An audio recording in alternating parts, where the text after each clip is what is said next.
Hello, I'm Bill O'Donnell, and welcome to another program on spirituality. Today in the studio, I'm excited to have my old friend, Brother Joseph Schmidt, a Christian brother from the Sangre de Cristo Center here in Santa Fe, New Mexico, with his brand new book, Everything is Grace, The Life of Therese of Lisieux. Welcome, Brother Joseph. Thank you, Bill. It's great to have you. We had Brother Joseph here about 5 years ago, we think, with Praying Our Experiences, and that's also available, an excellent book on journaling and the value of journaling and spirituality. And we missed one book in between, brother, the Praying with Therese of Lisieux, but we're going to make up for it today, hopefully. So welcome back, brother. Good. Thank you very much. It's great to have you. I first met Brother Joseph, I believe, at the Institute for Spirituality at the College of Santa Fe, where he was a board member and resident teacher and taught every year and was a very popular teacher. Praying Your Experiences really helped me and a lot of others in learning how to write my life, right, and talk about it. But today we are bringing to people's attention the very famous new doctor of the church, one of the newest doctors of the church, St.Therese of Lisieux. But before we get that, let's introduce our guest and have him tell us a little about ourselves. So welcome, Brother Joseph. Well, thank you very much for being here. Yeah.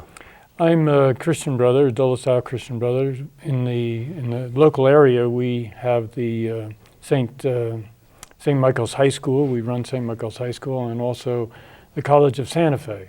The Brothers of the Christian Schools are an international group of brothers. We have brothers in 180 different countries around the world. And our main ministry, of course, is education and retreat work. And right now, I'm on staff at the Sangre de Cristo Sabbatical Center, which is in Santa Fe area here in Santa Fe. And that's primarily for religious priests and religious... It's a sabbatical program for religious and priests from around the world. Well, while we've got it, though, people out there that look at, want to know the difference. Tell us the difference, just for those who don't know, the roles of a priest versus the role of a brother. Well, the priest is a function in a hierarchical area of the church. A brother is really a lifestyle. And brotherhood and sisterhood, of course, is the lifestyle that Jesus recommends not only for people who enter monasteries or religious life, but for everybody. The Christian community is brotherhood and sisterhood. And the priesthood is more of a function in the hierarchy of that to provide the sacramental area of the church. But brothers and sisters are in a lifestyle that is growing out of the lifestyle that Jesus recommends. And everyone there in that group that you mentioned are all consumers of sacramental services, particularly the Eucharist, practically usually on almost a daily basis. Correct? Yes, and none of us are priests, so we need the priesthood to help us with that liturgy. So that leads us into Therese, but before we do that, I think the people in New Mexico need to know the history. I mean, the Christian Brothers in New Mexico, they were the first group of men, religious, brought in to augment the Sisters of Loretto to teach the boys and girls of New Mexico. Is that correct? That's correct, and we came in the 1840s and have been here ever since, staffing St. Michael's and now the College of Santa Fe. But you guys were the education system for probably 100 years almost. Yes. Yeah. And still here, so it's great to have you here and to recognize you for that. And we have schools across the country, across the United States, but also throughout the world. So, tell us about how did you become a brother? What was that about? Well, actually, I became a brother because I met the brothers. I went to a brothers' high school in Philadelphia, and as soon as I was in that school, I began to see that the brothers were a group of men who were doing a great work with their lives and teaching, helping the church and through education, but also were a group of men who had their lives together. They had a sense of their own the meaning of life, and they were working through that in a community way and in a prayerful way that I found very meaningful. So I was very attracted to the brothers. Well, yesterday I had occasion as a guest of the Brothers of the College of Santa Fe, and I started off with Mass and Communion, first thing at 6:30 in the morning every day. Yes. And tell me, you I assume do that as well. What's the effect on you of starting your day with Mass and communion? Well, it's the compass. It's the orientation of our life. Our life is focused on the life of Jesus and the life of the church, and to give ourselves to that lifestyle that makes our life meaningful. So the Eucharist is an important aspect of all of that. Which is the body and blood of Christ. Right? Exactly. Yeah, Yes. and it's energetically present for anyone who really wants it. Yes. They can have it. And it helps us to participate more fully in the life of the church, and also in the life of the Christian community. Yeah. Well, anyhow, that leads us right into Therese, because I guess for the women community, and she was a Carmelite nun, it's analogous or similar life, isn't it? Yes, it is, except she was a cloistered nun, Carmelite. The brothers and other sisters, of course, are not cloistered. They have a religious lifestyle, but they have an outside the community ministry. Her ministry she found to be ministry to the sisters in her own community. But then she also had such a love of the church and a desire to pray for priests, and that her ministry, by way of intention, extended beyond the cloister. And of course, she has been named the patroness of the missions by the Pope. So her mission is throughout the world. It's very interesting that about 1999, her relics began traveling around the world, as if she, in her lifetime, couldn't fulfill her missionary intentions. So now she's traveling around the world by way of her relics. And You better explain what a relic is. relic is the remembrance of Therese. Actually, the first class relics are common to all of us, in that we have relics of our relatives and friends, and pictures, and in our own memories. But the relics of Therese, of course, these are the first class relics. They're actually her bones, her remains, that are traveling around the world right now, by way of fostering devotion, both to her, but also to the church and her way of life. Yeah. She wanted to spend her life, she wanted to spend her heaven doing good on earth, and this is a way she's beginning to do it as well.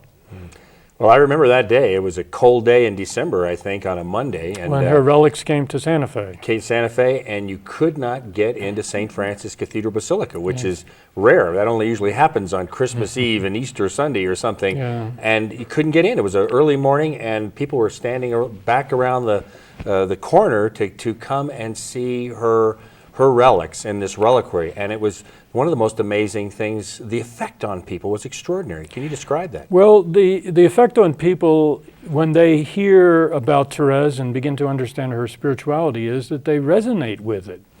Her spirituality is a spirituality of the gospel brought forward to our time, and it's a spirituality that affirms that our heart was made for God and our heart is destined for God, and that our task is not to do great things in the world, but to do the things that we're being asked to do, and do the things that we're called to do in faith, and not needing to do them perfectly, but to do them as best we can.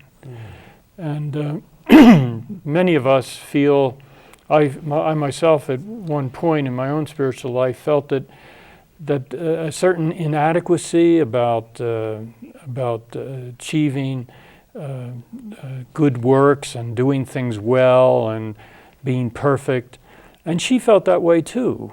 And then it began to dawn on her the gospel message that we're not intended to do things perfectly. We're intended to do things with love, as much love as we can muster. And of course, we're always going to miss the mark on that too. And then when we miss the mark on that, we just become aware of our weaknesses and go back to God, back to God.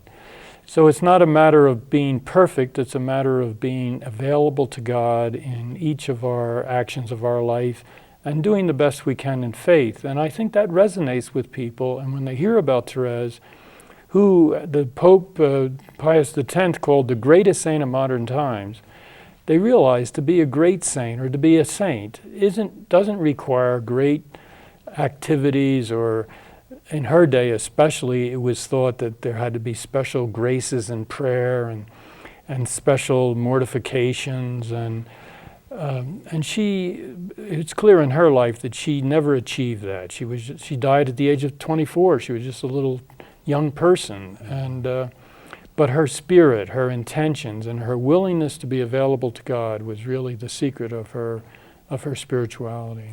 It was amazing. I mean, when you gave me a copy, or your publisher gave me a copy of this book, Everything is Grace, The Way and Life of Therese of Lisieux, I read about a third of it, and I just couldn't stand it. I had to put it down and go get her autobiography and read that, and then came back, and then reading your book. I mean, you really, the way you amplified her life and made it more understandable was terrific, because hard to imagine she just lived in the 1800s, not that long ago. No, she died in 1897 at the age of 24. If she had lived to be 90 years old, as two of her blood sisters lived to be 90, she would have died in 1963, which makes her a contemporary.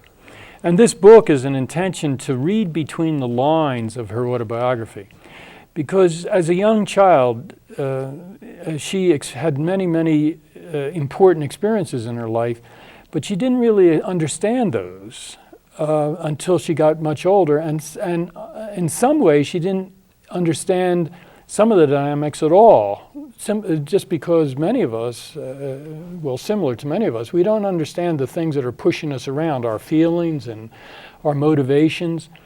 And so this is an attempt to read between the lines and to understand that Therese's spirituality was progressive. She gradually learned more and more about the nature of the gospel, the importance of relationship with Jesus, and she gradually realized how mixed her motives were, and that how much she was being pushed around by her own feelings. Many of those feelings were very strong feelings of abandonment, feelings of not being adequate, even feelings of jealousy and feelings of hostility. I mean, in the last chapters in her autobiography, she talks about all these little incidents with her sisters in the convent. And, that's right, because several of her sisters were in the same convent with her. Yes, her blood sisters. Yeah, Carmelites. That's correct. And but with the other sisters, she had a good relationship, of course, with her blood sisters. But with the other sisters, who were not as refined as she was, she found it very difficult to live with them. So she had to process those feelings of hostility and lack of charity into feelings of prayer and charity. And that challenge of abiding our feelings and of hostility and weakness and inadequacy, and not being overcome by them, and not putting ourselves down for not being perfect. All of that figures very importantly into Therese's spirituality. So how did you originally get drawn to Therese? I mean, the one thing about the Catholic Church, I mean, they're very big on the communion of saints. I mean, all the saints are revered and they have value for us today. Is that correct? Oh yes, the saints are important for us because they teach us that it can be done. That is, we can lead a life of integrity and lead a life of nonviolent charity. We can do it, even in this present era where there is so much violence and lack of love, that we can do that, and we can also cope with all of our own feelings of inadequacy and jealousy and anger and vengefulness, that it can be done. We don't have to be dumping on people, and we don't have to be putting ourselves down, and we don't have to be hostile to people. And Therese models that, as many of the other saints. St. Francis, for example, models it, and he was one of the most popular saints in the history of the Church until Therese came along. Now, Therese is the most popular saint in the Catholic Church, but also Orthodox churches and Protestant churches and Buddhists and Hindus also respect Therese, because she really understood that the essence of happiness and holiness is to walk down that path of abiding our feelings and not being pushed around by them, and letting our heart surge with that love that is in our heart, but that is covered over with all these feelings that we have that so oppress us. And those feelings go back to childhood, and Therese had to cope with some of those feelings even from childhood. You know, I'm reminded of your background and your career as a teacher. You spent most of your life teaching school at every level, I believe, right? Yes. Elementary, high school, college? Well, high school was the main focus. The main focus. Yes. And now I'm beginning to get more of an understanding why you were drawn to Therese, because if I used to be a high school teacher myself, and your relationship with the young people. Talk a little bit about that as a teacher, how Therese's life and example could be helpful to not only young people, but to parents as well, on how to interact with their kids when they're growing up. Well, yes, Therese had a very supportive childhood, but many of the young people coming through life today have a very difficult childhood. And it's not to blame anyone. It's just the whole culture and the whole atmosphere of life today doesn't allow young people the support that Therese had. And life is so busy and it's so filled with activities that people have a hard time being with young people in a peaceful, calm, and charitable way. And Therese models how that could happen. In her own life, she was in relationship to a number of children when she was babysitting on one occasion. Yeah. She was babysitting some of the children of an acquaintance that she had.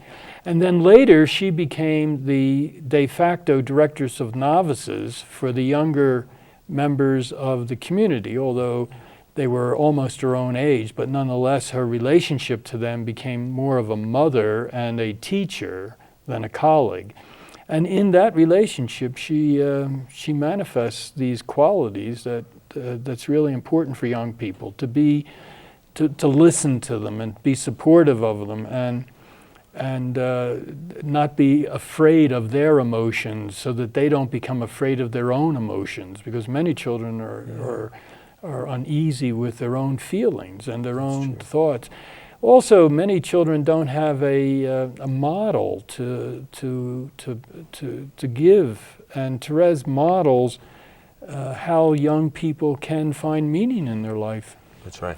Well, listen, if you've just joined us, we're having a discussion with Brother Joseph Schmidt of the Sangre de Cristo Center in Santa Fe, New Mexico, and the author of Everything is Grace, the life and the way of St.Therese of Lisieux.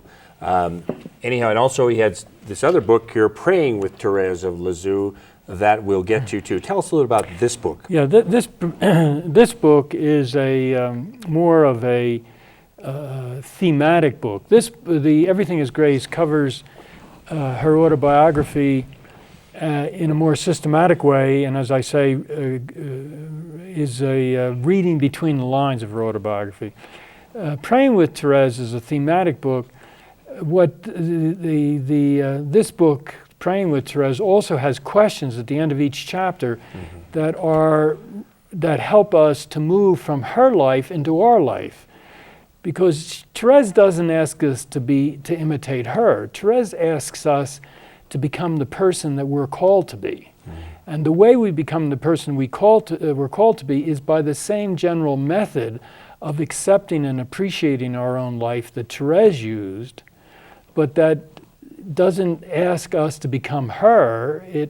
She and spirituality asks us to become ourselves. That is the people that God wants us to be, and ourselves, of course, our best self is the self of love and joy and happiness. And we're asked to deepen that joy and happiness by moving into our life in areas of meaning and charity to others and service and love and prayer. Yeah. And that's... And that comes also, and she talks a bit about it and explains in her life, her memory is incredible, about just as a little kid growing up, and she didn't get everything that she wanted. And she also had several, she was one of 9 children, and 4 died, right? Yes. And her mother died when she was quite young. Her right? mother died when she was 4. And you referenced to, she didn't get everything she wanted. She went into tantrums so severe that her mother at one point thought that she was going to die from a death. It was kind of like, I'll hold my breath until I get my way. She was like that. And she was, and her mother saw that she was both very intelligent, and her mother called her very firm and willful. She had a strong will and a great intellect. And that served her very well, because when she began to read the gospel, she began to see insights that many people haven't seen. So she uses the scriptures very importantly. But then she turned her will from willfulness into willingness. And that shift from willfulness to willingness, instead of becoming a willful person that she could have been, and that was part of her own growing up, she becomes a willing person. That is, a person who is willing to accept her own life, to surrender into the reality of who she is and not to want to be somebody else, and the willingness to be available to God, and the willingness to be charitable to other people as a call from God. Yeah, that was impressive. I mean, just reading how coming from, so for you parents and grandparents out there struggling with children and grandchildren who are very willful and causing tantrums, just realize there may be a saint potentially underneath there. If you're able to foster, this book could help you in terms of how to relate to children like that. Yes. And how to apply the gospel. I was struck by that, because she'd still have those feelings or those thoughts, and yet she decided to take a different attitude about it, just by her own changing. I'm going to love them no matter what. That was her attitude toward her sister, Yeah. the sisters in her community, and the people she came in contact with. Yeah. And it's not a willful decision. I mean, it's not a decision that we make in a willful sense. It's a decision we make in a willing sense. In other words, we decide that we're going to do that, and then we do it the best we can. And it won't always be successful. And she wasn't always successful. And then when it's not successful, not to put ourselves down or beat ourselves up, but to go back to that, using the weakness of our own life as the content of our prayer. So we pray to God to ask us to give us more strength to be willing to bear other people's idiosyncrasies and to bear other people's weaknesses to the extent that we're called. Now, of course, we have to have boundaries and we have to have firmness, but we don't have to be violent. We don't have to be hostile to people, and that's what Therese manifests. So she really shows us in a way, and Jesus said, love one another as I have loved you, and then forgive them even if they're killing you, is the last message on the cross. And she's demonstrating that, or showing us how to do that, is what I took away from that. Yes, we're not going to be asked to be killed by anybody, but we do feel hurt. We feel wounded by other people, and sometimes we feel that we should retaliate and that we should do vengeance, and that's the issue. We don't need to do vengeance. We can set up boundaries, we can even remove ourselves from relationships, but we need to realize that the gospel is asking us, by asking us to love, the minimum requirement of love is nonviolence. You just don't beat people up. Now, we do that almost all the time, not physically, and but we think we would like to strangle people, and we don't kill them, but we sometimes knife them in the back. And Therese was aware that she could have gone down that route, as were many of the other people that she was associating with. And so she decided that could not be compatible with the gospel. Yeah, and that's in a cloistered convent too, so Yes, we have our problems no matter where we are. There's no Yes, when avoiding you it. consider a family life Yeah. and just ordinary, Yeah. the speed of life so distracts us, and the materialism of life so distracts us from this subtle awareness of what is going on in ourselves and what we need to do to turn that into a more prayerful, charitable attitude. And Therese's spirituality is the gospel mandate of changing our heart, moving from violence to nonviolence. So she doesn't give us many devotions, but she gives us a way.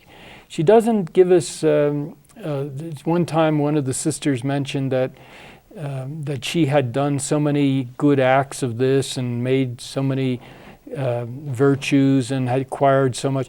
And Therese says, God knows everything except one thing. He doesn't know anything about mathematics, and he's not going to keep records. We give all of our life the best we can, and when we don't succeed, then we turn that into a prayer. We turn our lack of success into a prayer, because we're not going to be successful at this, but we can be willing to be on that path. Mm-hmm. So it's kind of remembrance of the highest commandment, to love God with your whole heart, love with your whole soul, and love with your whole mind, but you're going to get blown off course, so you tack back. Whatever it is that you have to do, using nautical terms or sailing terms, you come back, and that's your true north. Yeah, I think that's why she speaks of of what she's teaching as a way. Yeah. Because it's not a blueprint of what we should do or be. Yeah. Well, it is a blueprint of what we should be, but that is so fundamental to the mystery of who we are that there's no way you can calculate it. Mm-hmm. We are called to be who we are. That is, we're called to be what God wants of us. Mm-hmm. And that's not calculated in mathematics. That's the longing of our heart. Okay.